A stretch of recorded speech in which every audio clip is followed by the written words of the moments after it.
Você já se questionou sobre a razão pela qual situações negativas ocorrem com pessoas boas? Hoje, vamos explorar uma das narrativas mais fascinantes e complexas da história da humanidade, a trajetória de Jó. Imagine perder tudo o que você mais valoriza e, mesmo assim, manter a fé inabalável. Este relato não é apenas uma história antiga, é uma jornada emocionante que desafia nossas convicções mais profundas. Venha descobrir os enigmas de Jó, um homem que encarou o indescritível e, ainda assim, permaneceu resiliente. Acompanhe-nos e veja como essa narrativa ancestral continua a ressoar poderosamente em nossas vidas até hoje. Na narrativa bíblica do livro de Jó, deparamo-nos com um homem chamado Jó, que era próspero e residia na região de Uz. Jó era abençoado com uma grande família e vastos rebanhos. Sua integridade e justiça eram notáveis, comprometendo-se sempre com uma vida moral e cultivando uma relação disciplinada com Deus. Na terra de Uz, habitava um homem chamado Jó. Este homem era impecável e sincero, reverenciando a Deus e evitando o mal. Com 7 filhos e 3 filhas, possuía uma enorme quantidade de animais e servos, sendo reconhecido como o mais próspero entre os habitantes do Oriente. Os filhos de Jó costumavam celebrar seus aniversários em suas casas, convidando suas 3 irmãs para se juntarem a eles em festas de comida e bebida. Após essas festividades, Jó realizava um ritual de purificação para seus filhos. De manhã cedo, ele oferecia um sacrifício queimado por cada um deles, pensando: talvez meus filhos tenham pecado e amaldiçoado Deus em seus corações.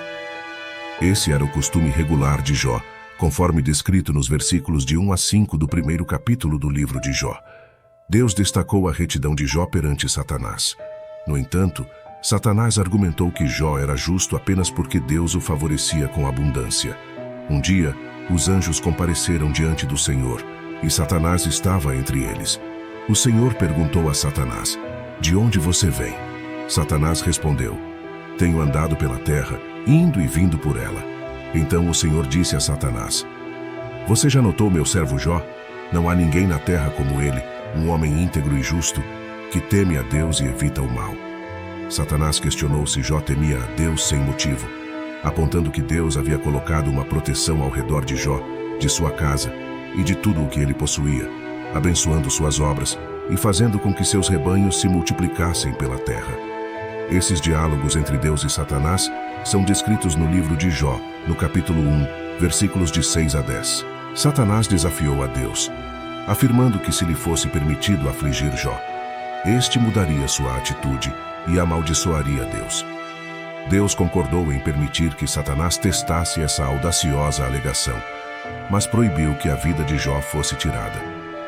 Pois bem, faça o que quiser com tudo o que ele possui, mas não toque nele, disse o Senhor a Satanás. Assim Satanás deixou a presença de Deus. Estes eventos estão relatados no livro de Jó, capítulo 1, versículos 11 e 12. Em um único dia, Jó recebeu 4 mensagens trágicas informando que suas ovelhas, servos e até mesmo seus 10 filhos haviam morrido, vítimas de roubos ou desastres naturais. Durante uma celebração na casa do irmão mais velho, um mensageiro chegou até Jó e relatou que os sabeus haviam atacado e levado os bois, matando os servos.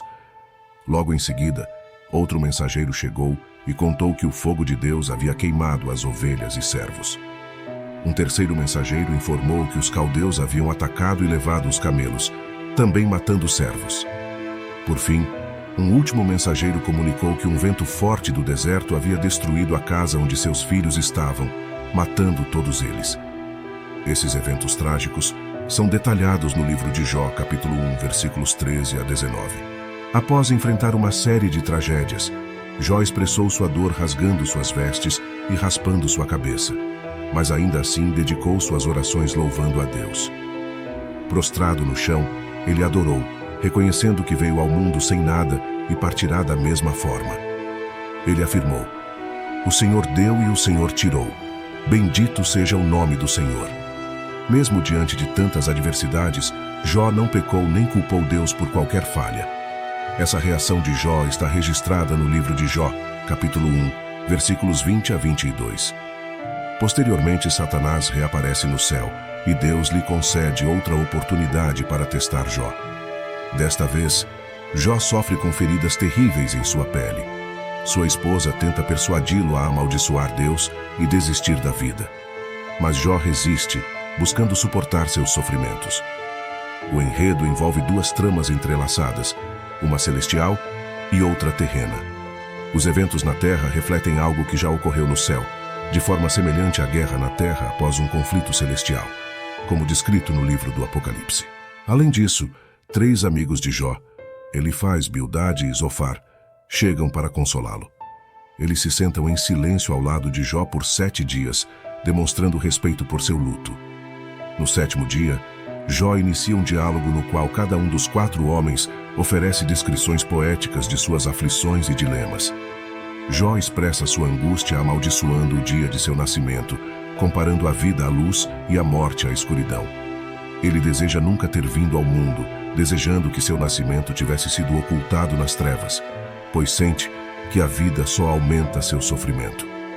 Elifaz responde a Jó, apontando que ele, que costumava confortar os outros, agora admite que nunca compreendeu verdadeiramente o sofrimento alheio.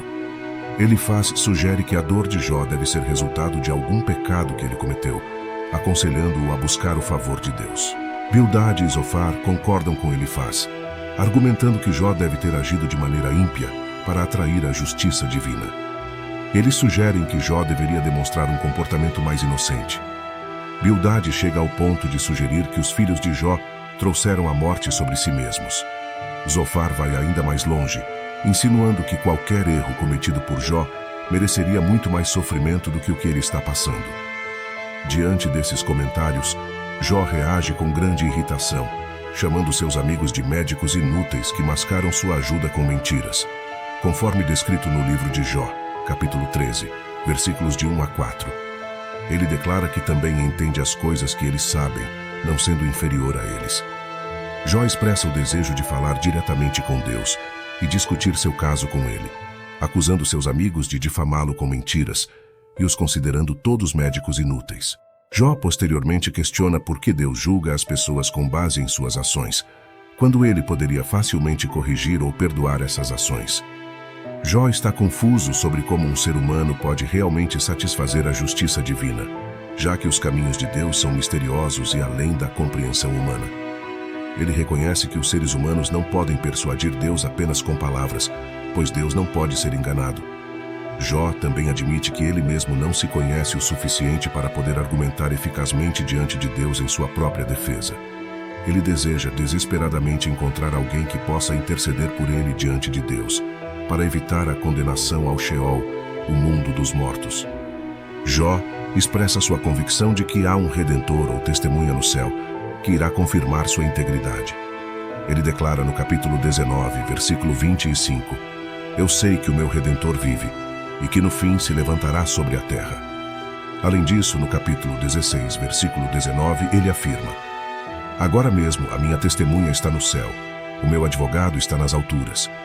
No entanto, o sofrimento se torna insuportável para Jó, deixando-o amargo, ansioso e assustado. Ele lamenta a aparente injustiça de Deus ao permitir que pessoas más prosperem enquanto ele e outros honestos sofrem. Jó deseja confrontar Deus e expressar seu descontentamento, mas não consegue encontrá-lo fisicamente. Ele percebe que a sabedoria divina está além do alcance humano, mas decide segui-la, temendo a Deus e evitando o mal. Eventualmente, Deus interrompe o diálogo na primeira rodada de discussões e responde a anseios de Jó. Durante os discursos divinos, Jó implora a Deus 36 vezes por uma audiência, e seu desejo é finalmente concedido. Deus responde a Jó no meio de uma tempestade, com uma aura de humor na maneira como ele se dirige a ele. Deus lembra a Jó de sua grandeza como Criador e desafia Jó a igualar sua obra impressionante de criar e sustentar o mundo. Deus questiona se Jó está em posição de julgar e considera impertinente a ideia de que ele deva se explicar a Jó. Essas palavras deixam Jó se sentindo pequeno e humilde. No segundo round de conversas, Deus não fala sobre si mesmo como Criador, mas sim sobre duas de suas criaturas, o hipopótamo, Behemoth, e o crocodilo, Leviatã. Essa abordagem tem um tom humorístico, como se essas criaturas extraordinárias detivessem as respostas para os grandes mistérios da vida. Jó é confrontado com a realidade de que não pode compreender nem mesmo Deus, quanto mais o mundo animal ou moral. Deus enfatiza: por que você está tentando argumentar comigo? Jó reconhece a onisciência de Deus e a incapacidade de frustrar seus planos. Ele percebe que suas perguntas e desafios a Deus foram inadequados, levando-o a se arrepender profundamente em cinzas e pó. Embora o encontro com Deus seja humilhante para Jó, ele reconecta-se com Deus e resolve o cerne de seus questionamentos. Esse diálogo marca um clímax poderoso e surpreendente no livro de Jó. No epílogo, a narrativa muda de poesia para prosa, quando Jó aceita não culpar Deus por suas circunstâncias. Deus restaura a Jó tudo o que ele havia perdido: seus filhos, propriedades, camelos e rebanhos, tornando-o ainda mais rico e feliz do que antes. Como servo de Deus, Jó é reabilitado. No entanto, os 3 amigos de Jó recebem uma severa repreensão de Deus por não falarem corretamente sobre Jó, indicando que não devemos considerar seus discursos como verdades absolutas. É notável que Deus, durante os diálogos com Jó, não responda diretamente às suas perguntas ou revele a aposta com Satanás. Isso sugere que Jó não precisava entender completamente os motivos divinos para seu sofrimento. Deus tinha seus propósitos. A interpretação judaica do livro difere da cristã, com os judeus antigos vendo a justiça de Deus principalmente nesta vida, enquanto os cristãos enxergam o sofrimento à luz da eternidade e da obra de Cristo. O sofrimento experimentado neste mundo é insignificante em comparação com a vida que aguarda no céu. Portanto, o livro de Jó apenas sugere brevemente a existência de vida após a morte. Em um momento, Jó menciona que encontrará Deus após sua morte, mas esse tema não é recorrente no livro, e ele não tem uma compreensão clara de como isso acontecerá. O livro de Jó apresenta 2 tramas principais: a trama divina e a terrena. A trama divina começa com uma reunião celestial entre Deus e Satanás. Satanás, que antes era um anjo encarregado de relatar os pecados humanos, havia se tornado cínico, duvidando do amor genuíno das pessoas por Deus. Ele acreditava que as pessoas amavam a Deus apenas pelas bênçãos que ele concedia. Isso leva a um debate entre Deus e Satanás, com Satanás argumentando que se Jó perdesse suas bênçãos, blasfemaria contra Deus. Deus contesta essa afirmação, afirmando que Jó o ama pelo que ele é, não apenas pelas bênçãos. Como resultado desse debate, ocorre a aposta divina, cuja tensão é essencial para o drama. Enquanto Jó desconhece a aposta divina, o leitor está ciente, o que aumenta a tensão. O livro nos ensina importantes lições sobre Satanás, indicando que ele não pode estar em todos os lugares ao mesmo tempo, ao contrário de Deus. A trama humana, o debate entre Jó e seus amigos, ocupa a maior parte do livro, abordando a questão central de por que Jó está sofrendo mais do que os outros. Os amigos de Jó argumentam que seu sofrimento é resultado de seu pecado, enquanto Jó insiste em sua inocência. O suspense aumenta à medida que o leitor sabe que Jó está correto em suas afirmações. A estrutura de 2 tramas no livro de Jó nos lembra da complexidade em compreender completamente por que as pessoas enfrentam o sofrimento. É desafiador se defender quando se está mergulhado em tanta aflição. Além das tentativas de encontrar explicações, todos são confrontados com uma questão fundamental. É possível manter a fé em um Deus bondoso quando tudo parece estar indo mal? O livro de Jó busca oferecer uma resposta a essa pergunta crucial. Qual foi a maior dor de Jó? Essa pergunta é crucial para entender a essência do sofrimento humano. Jó enfrentou um tormento físico, coberto de feridas da cabeça até os pés, exausto e em uma dor insuportável. Socialmente, ele se tornou um pária, pois sua aparência física e as tragédias recentes o isolaram da comunidade, tornando-o objeto de escárnio e isolamento. Mentalmente, ele enfrentou a angústia de não compreender por que tais desgraças lhe aconteciam, sem encontrar razões claras em seu passado para isso.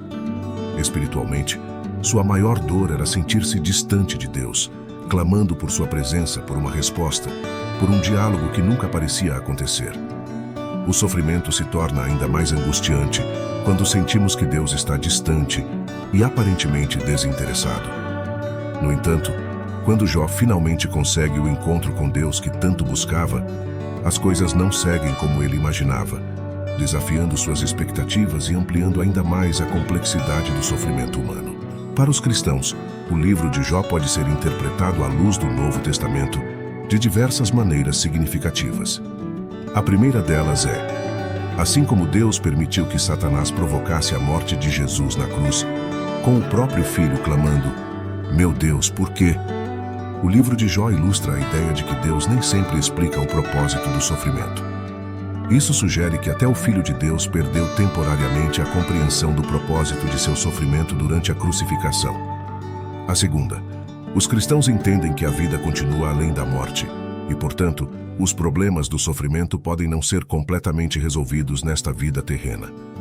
Uma interessante observação é que na versão grega do livro de Jó, um versículo adicional foi acrescentado, indicando que Jó ressuscitará com aqueles que o Senhor também ressuscitará. A terceira, essa esperança na ressurreição nos lembra que haverá uma vindicação final para Jó. Os cristãos creem que Jesus retornará para julgar os vivos e os mortos no final dos tempos, trazendo um sentido de justiça e restauração definitiva para aqueles que enfrentaram o sofrimento injusto, como Jó. Naquele dia, haverá um tribunal celestial onde Jesus se assentará como juiz supremo. E todas as pessoas, sejam boas ou más, comparecerão diante de seu trono para serem julgadas de acordo com suas ações nesta vida terrena. Assim, o anseio de Jó por justiça está prestes a se concretizar, pois a justiça divina será aplicada a toda a humanidade em uma demonstração pública de equidade. Ao explorarmos as profundezas da história de Jó, mergulhamos em uma jornada marcada pela fé, pelo sofrimento e pela redenção, uma narrativa que toca nossas almas e desafia nossa compreensão. Se esta história te inspirou, intrigou ou despertou questionamentos, saiba que há muito mais a ser descoberto. Cada história compartilhada é uma nova oportunidade de refletir sobre nós mesmos e sobre o mundo ao nosso redor. Não perca nenhum momento dessas fascinantes explorações. Inscreva-se agora. Deixe seu like se você se conectou com a história de hoje e compartilhe nos comentários como ela impactou sua vida. E não se esqueça de compartilhar este vídeo com aqueles que, assim como você, apreciam desvendar os mistérios da vida e da fé. Juntos, continuaremos esta jornada de descobertas e inspirações. Agradeço por assistir e até a próxima.